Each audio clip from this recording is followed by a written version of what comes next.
భవిష్యత్తులో పెద్ద ఎత్తున ఆందోళన. పశ్చిమ గోదావరి జిల్లా భీమవరంలో గ్యాస్, పెట్రోల్, డీజిల్ ధరల పెంపుపై కేంద్ర ప్రభుత్వం వైఖరిని నిరసిస్తూ శ్రీనివాసరావు తీవ్రంగా మండిపడ్డారు. ఎన్నికల అనంతరం ఇంధన ధరలు పెంచడం ప్రజలపై భారంగా మారిందని విమర్శించారు. కేజీ బేసిన్ సహజ వనరులను స్థానిక అవసరాలకు వినియోగించకుండా ప్రైవేట్ కంపెనీలకు అప్పగించారని ఆరోపించారు. పెంచిన ధరలను వెంటనే తగ్గించాలని, ఆక్వా రంగాన్ని ఆదుకోవాలని ఆయన డిమాండ్ చేశారు.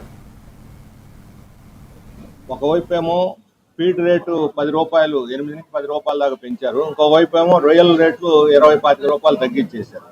అంటే ఉత్పత్తి ఖర్చు ఏమో తడిసి మోపిడవుతుంది, అమ్ముకోవాల్సిన దగ్గరకు వచ్చేసరికేమో గిట్టుబాటు ధర అనేటువంటి పరిస్థితిలో ఆక్వా రంగంలో రైతులు అత్యధిక భాగం కౌలు రైతులు, పేద రైతులు లేదా కొద్ది మాత్రం పెట్టుబడితో దాని మీద ఆధారపడి ఉన్నటువంటి వాళ్ళు ఈరోజు ఎక్స్పోర్టర్లు ఒక రింగ్ ఏర్పడి, నెట్వర్క్ ఏర్పడి వాళ్ళు కావాలనే ధర ఎక్కువ చేస్తుంటే ప్రభుత్వం చర్చల పేరుతో కాలక్షేపం చేస్తూ ఉంది. కాలక్షేపం చేయటం కాదు, ప్రభుత్వం బాధ్యత తీసుకొని ఈ ఫీడ్ రేటు పెరగకుండా రైతులు ఇక్కడ ఆగ్రహంతో ఫీడ్ బస్తాలు తగలబెట్టినటువంటిది చాలా వాళ్ళ ఆగ్రహం, వాళ్ళ కడుపు మంట ఎంత తీవ్రంగా ఉందో అర్థమవుతుంది.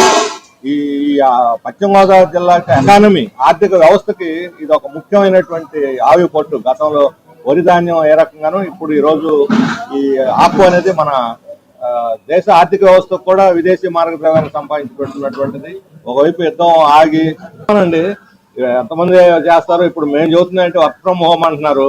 ఇప్పుడు ప్రధానమంత్రి ఊరూరు తిరుగుతున్నాడు, దానికి ఎంత ఆయిల్ ఖర్చు అవుతుందో లెక్క చెప్పండి. 300 నుంచి 400 కోట్లు ఖర్చు అవుతుంది ఒక రోజు ఒక చోట మీటింగ్ పెట్టడం ప్రధానమంత్రికి. ఆయన వర్క్ ఫ్రమ్ హోమ్ చేసి వీళ్ళు కూడా వర్క్ ఫ్రమ్ హోమ్ చేయమనండి. ఉద్యోగులు వర్క్ ఫ్రమ్ హోమ్ అంటే ప్రజలు ఇబ్బంది పడతారు. వాళ్ళ ఆఫీసు రావాలి, ఉద్యోగులు వాళ్ళకి కావాలంటే కామన్ ట్రాన్స్పోర్ట్. మా అభిప్రాయం ఏంటంటే పబ్లిక్ ట్రాన్స్పోర్ట్ సిస్టమ్ అంటే ప్రజా రవాణాని బలపడతారు.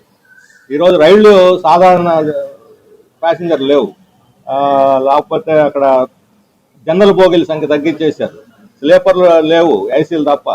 అలాగే ఆర్టీసీ బస్సులు స్త్రీశక్తి పథకం పేరుతోటి ఉచితంగా ఇచ్చినందువల్ల రద్దీ పెరిగింది ప్రయాణికులది, కానీ అదనపు బస్సులు వేయలేదు. చాలా గ్రామాలకు బస్సులే లేవు.